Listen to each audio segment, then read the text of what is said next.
नमस्कार। दिन भर की बड़ी खबरों में आपका स्वागत है। मैं हूं शिवानी।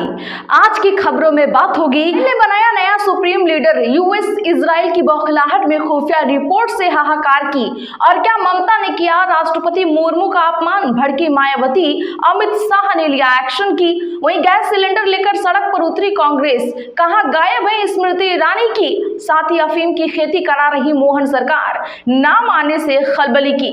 और खबर के अंत में बात होगी, जानेंगे नीतीश का हाल देखकर इस दिग्गज पार्टी का घुमासर क्या तोड़ेंगे गठबंधन की। इसी के साथ आज दिन भर की सभी बड़ी और प्रमुख खबरों को जानेंगे विस्तार से। उससे पहले एक नजर सुर्खियों पर। सीएम ममता के धरने का तीसरा दिन, बोली बीजेपी पर एक देश एक नेता एक पार्टी का पागलपन सवार, चुनाव आयोग को वैनिश कंपनी कहा। नीतीश के बेटे निशांत ने जेडीयू ज्वाइन की, बोले पापा पर भरोसा रखिए, उनके काम को आगे ले जाऊंगा। पार्टी कार्यकर्ताओं और लल्लन सिंह समर्थकों में हुई मारपीट। देश में हो रहा सनातन के नए युग का उदय, केंद्रीय मंत्री गिरिराज सिंह भागवत कथा में पहुंचे, बोले सनातन बचेगा तभी बचेगा भारत। नीतीश की कनपट्टी में कट्टा सटा कर साइन कराया गया, पहले ही ले लेना चाहिए था रिटायरमेंट। सीएम के राज्यसभा जाने पर क्या बोले उनके चार यार, हम दुश्मन नहीं दोस्त हैं। मिडिल ईस्ट तनाव के बीच चीन ने भारत को लेकर जानिए क्या क्या कहा। मायावती राष्ट्रपति के अपमान पर ममता पर भड़की, कहा वह महिला के साथ आदिवासी भी, राजनीति करना ठीक नहीं। प्रदेश के सभी नगर निगम सीटों पर चुनाव लड़ेगी आप, संगठन को मजबूत करने की बनाई जा रही रणनीति। मुकेश अहलावत बोले पूरी ताकत से उतरेंगे। विजय थालापति को एनडीए में क्यों शामिल करना चाहती है भाजपा, पार्टी ने खुद बताई वजह। राष्ट्रपति विवाद पर बोले मोदी, ममता को जनता सबक सिखाएगी, ये राष्ट्रपति का नहीं संविधान का अपमान, एक दिन अहंकार सब बर्बाद कर देता है। पलानीस्वामी का भी बिहार के मुख्यमंत्री जैसा हाल होगा, तमिलनाडु के सीएम स्टालिन का बड़ा दावा। 8 ग्राम सोना गोल्ड रिंग, हर महीने 2500 रुपए, तमिलनाडु चुनाव के लिए टीवी के चीफ विजय के बड़े वादे आए सामने। पंजाब में आपका महिलाओं को 1000 रुपए महीना क्यों, 50% वोटर्स टारगेट। कांग्रेस एसएडी से मुद्दा छीना, 500 रुपए ज्यादा से दलित रिझाए, हरियाणा के बहाने बीजेपी घेरी। बमबारी से सत्ता नहीं बदलती, ईरान पर इजराइल यूएस के हमले का उमर अब्दुल्ला ने किया विरोध। चाचा बनाम भतीजा, विधायक मनोज पांडे पर बरसे यश, रायबरेली में अविमुक्तेश्वरानंद के साथ खोला मोर्चा, कहा मैं सत्ता नहीं सत्य के साथ। गर्मी से पहले एसी खरीदना हुआ महंगा, कंपनियों ने 5 से 15% तक बढ़ाई कीमतें, कॉपर एल्युमिनियम के दाम बढ़ने का है ये असर। पीएफआई फिर बने सेलर, पश्चिम एशिया संकट के बीच 4 ट्रेडिंग सेशन में भारतीय शेयरों से निकाले 21,000 करोड़ रुपए। चले जानते हैं बड़ी और प्रमुख खबरों को विस्तार से। उससे पहले वीडियो को लाइक करें, साथ ही आपसे रिक्वेस्ट, खबरों को आखिर तक जरूर देखें। ईरान के नए सुप्रीम लीडर के नाम पर सहमति, फिलहाल ऐलान नहीं, अमेरिका में खुफिया रिपोर्ट से मचा हड़कंप। जी हां, ईरान में नए सुप्रीम लीडर के नाम पर सहमति बन गई है, लेकिन अभी आधिकारिक घोषणा नहीं हुई है। अल जजीरा की रिपोर्ट के मुताबिक सुप्रीम लीडर चुनने वाली संस्था असेंबली ऑफ एक्सपर्ट ने नए लीडर का चयन कर लिया है। असेंबली के सदस्य मोहसिन हैदरी ने कहा कि बहुमत से सबसे योग्य व्यक्ति के नाम को मंजूरी दे दी गई है। एक अन्य सदस्य मोहम्मद मेहदी मीरा बघेरी ने भी इसकी पुष्टि की है। इस बीच इजराइल ने ईरान को चेतावनी दी कि supreme leader Ayatollah Ali Khamenei के हर संभावित उत्तराधिकारी को निशाना बनाया जाएगा। आईडीएफ ने यह भी कहा कि उत्तराधिकारी चुनने की प्रक्रिया में शामिल लोग भी टारगेट पर हैं। संभावित उम्मीदवारों में खामनेई के बेटे मुजतबा खामनेई का नाम सबसे आगे बताया जा रहा था। हालांकि अमेरिका के राष्ट्रपति डोनाल्ड ट्रंप ने कहा है कि वे मुजतबा को नए सुप्रीम लीडर के रूप में स्वीकार नहीं करेंगे। इसी बीच अमेरिका में एक खुफिया रिपोर्ट से हड़कंप मच गया है। अमेरिका खुफिया रिपोर्टों के अनुसार भले ही अमेरिका ने बड़े पैमाने पर हवाई और नौसैनिक हमले किए हों, लेकिन ईरान का सैन्य और धार्मिक ढांचा इतना गहरा और संस्थागत है कि उसे केवल हमलों से ढहाना असंभव प्रतीत होता है। नेशनल इंटेलिजेंस काउंसिल द्वारा तैयार इस रिपोर्ट में कहा गया है कि ईरान की व्यवस्था में सत्ता के हस्तांतरण की प्रक्रिया पहले से ही तय है, जो सर्वोच्च नेता की अनुपस्थिति में भी काम करती रहेंगी। ब्रुकिंग्स इंस्टीट्यूशन की विशेषज्ञ सुजैन मलोनी के अनुसार ईरानी संस्थान और उनकी प्रक्रिया कई दशकों से स्थापित हैं। यह तंत्र अमेरिकी दबाव के बावजूद अपनी आंतरिक पकड़ बनाए रखने में सक्षम है।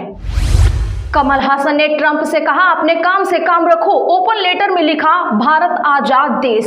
जी हां, बता दें कि कमल हासन ने हाल ही में अमेरिकी राष्ट्रपति डोनाल्ड ट्रंप के लिए एक ओपन लेटर लिखकर उन्हें अपने देश पर ध्यान देने की नसीहत दी है। कमल हासन ने दबे शब्दों में डोनाल्ड ट्रंप की उस नसीहत पर तंज कसा है जिसमें उन्होंने भारत को रसिया से तेल लेने की छूट दी है। कमल हासन ने आधिकारिक एक्स अकाउंट से लिखा है, सेवा में अमेरिका के राष्ट्रपति डोनाल्ड ट्रंप, माननीय राष्ट्रपति जी, हम भारत के लोग एक आजाद और अपने फैसले खुद लेने वाले देश के नागरिक हैं। अब हम किसी दूसरे देश से ऑर्डर नहीं लेते। कृपया अपने काम से काम रखो। देशों के बीच आपसी सम्मान ही दुनिया में शांति बनाए रखने का सही तरीका है। हम आपके देश और वहां के लोगों के लिए शांति और तरक्की की कामना करते हैं। कमल हासन एक प्राउड भारतीय नागरिक हैं। संस्थापक मक्कल निधि मायम। दरअसल बता दें कि मिडिल ईस्ट में जंग के कारण स्थिति काफी गंभीर हो गई है। ईरान ने स्ट्रेट ऑफ होर्मुज को ब्लॉक कर दिया है, जहां से दुनिया की 20% तेल सप्लाई होती है। ऐसे में भारत में भी तेल के दाम बढ़ने का अनुमान था। इसी बीच भारत को 3 अप्रैल तक रूस से कच्चा तेल खरीदने की शर्तों के साथ छूट मिल गई है। अमेरिकी ट्रेजरी सचिव स्कॉट बेसेंट ने बताया कि राष्ट्रपति के ऊर्जा एजेंडे के तहत यह अस्थायी कदम उठाया गया है। उन्होंने कहा कि भारत अमेरिका का एक महत्वपूर्ण पार्टनर है और ग्लोबल मार्केट में तेल की सप्लाई को स्थिर रखने के लिए यह छूट दी गई है। राष्ट्रपति दौरा विवाद, गृह सचिव ने बंगाल सरकार से मांगी रिपोर्ट। ममता सरकार ने प्रोग्राम वेन्यू बदला था। जी हां, बता दें कि केंद्रीय गृह सचिव गोविंद मोहन ने पश्चिम बंगाल में राष्ट्रपति द्रौपदी मुर्मू की अगवानी के तय प्रोटोकॉल में हुई चूक पर पश्चिम बंगाल के मुख्य सचिव से रिपोर्ट मांगी है। सूत्रों के मुताबिक गृह सचिव ने रिपोर्ट में कहा कि राष्ट्रपति के लिए बनाए गए वॉशरूम में पानी नहीं था। प्रशासन ने जो रास्ता चुना वह कचरे से भरा था। अधिकारियों के मुताबिक यह रिपोर्ट आज शाम 5 बजे तक गृह मंत्रालय को भेजने के निर्देश दिए गए हैं। यह रिपोर्ट आज शाम 5 बजे तक गृह मंत्रालय को भेजने के निर्देश दिए गए थे। दरअसल राष्ट्रपति द्रौपदी मुर्मू 7 मार्च को आदिवासी समुदाय के हर साल होने वाले प्रोग्राम 9वें अंतर्राष्ट्रीय संथाल कॉन्फ्रेंस में बुलाया गया था। कार्यक्रम सिलीगुड़ी के विधान नगर में होना तय था। हालांकि सुरक्षा और दूसरे लॉजिस्टिक कारणों का हवाला देते हुए अधिकारियों ने जगह को बागडोगरा एयरपोर्ट के पास गोपालपुर में शिफ्ट कर दिया। राष्ट्रपति मुर्मू ने कार्यक्रम स्थल बदल जाने पर नाराजगी जताते हुए कहा कि मुझे लगता है कि बंगाल सरकार आदिवासियों का भला नहीं चाहती। नॉर्थ बंगाल दौरे पर ना तो मुख्यमंत्री और ना ही कोई मंत्री मुझे रिसीव करने आया। मुझे नहीं पता कि ममता मुझसे नाराज है या नहीं। वैसे इससे कोई फर्क नहीं पड़ता, आप सब ठीक रहें। सीएम योगी की मां पर मौलाना ने किया कमेंट, कई जिलों में जमकर हो रहा प्रदर्शन। बता दें कि उत्तर प्रदेश के सीएम योगी आदित्यनाथ की मां को लेकर एक मौलाना की टिप्पणी के बाद प्रदेश में माहौल गर्मा गया है और इस बयान को लेकर कई जिलों में विरोध प्रदर्शन भी शुरू हो गया है। जबकि संभावित तनाव को देखते हुए पुलिस मुख्यालय ने पूरे प्रदेश में अलर्ट जारी कर दिया है। सूत्रों के मुताबिक प्रदेश के सभी जिलों को सुरक्षा व्यवस्था कड़ी रखने के निर्देश दिए गए हैं। पुलिस और प्रशासनिक अधिकारियों से कहा गया है कि वे संवेदनशील इलाकों पर विशेष नजर बनाए रखें और किसी भी स्थिति से निपटने के लिए पूरी तरह तैयार रहें।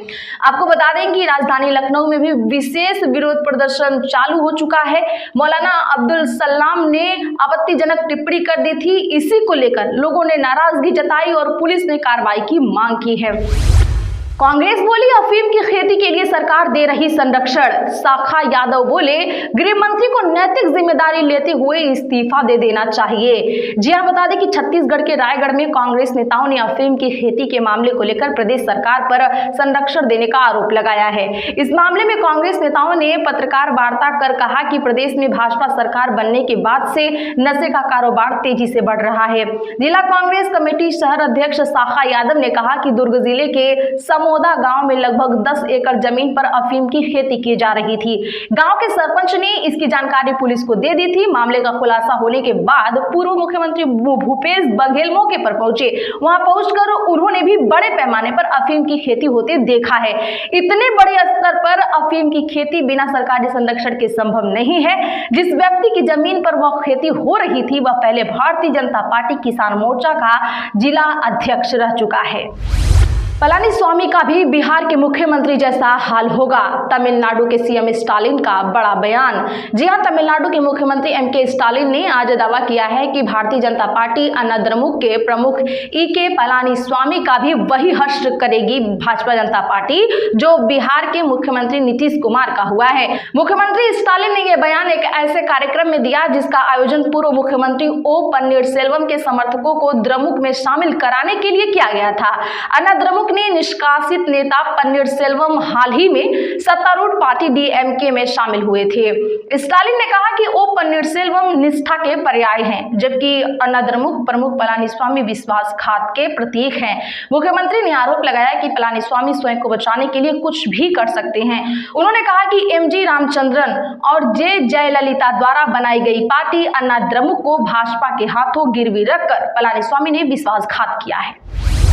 सीएम ममता के धरने का आज तीसरा दिन रहा। बोली बीजेपी पर एक देश एक नेता एक पार्टी का पागलपन सवार। बता दें कि पश्चिम बंगाल के मुख्यमंत्री ममता बनर्जी का आज धरना का तीसरा दिन जारी है। टीएमसी सुप्रीमो ने चुनाव आयोग को वैनिश कमीशन कहा है। उन्होंने आरोप लगाया कि बीजेपी इलेक्टोरल रोल से सही वोटर्स के नाम हटाने के लिए वैनिश कमीशन का गलत इस्तेमाल कर रही है। उनका यह कमेंट ऐसे दिन आया है जब चुनाव आयोग की पूरी बेंच राज्य विधानसभा चुनाव से पहले चुनाव की तैयारियों का रिव्यू करने के लिए कोलकाता आई हुई है। ममता ने कहा, एक देश एक नेता एक पार्टी के पागलपन में बीजेपी ने जन विरोधी इच्छाओं को पूरा करने के लिए हर लोकतांत्रिक संस्था और संवैधानिक पद को सिस्टमैटिक तरीके से हथियार बना लिया है। बनर्जी ने दावा किया है कि बीजेपी का आखिरी मकसद बाबा साहेब अंबेडकर के बनाए गए संविधान को अपने पार्टी मैनिफेस्टो से बदलना है। आज के लिए बस इतना ही। ऐसी ही खबरों के लिए चैनल सब्सक्राइब करें और बगल में घंटी के निशान को जरूर दबा लें। वीडियो को लाइक और शेयर करना ना भूलें।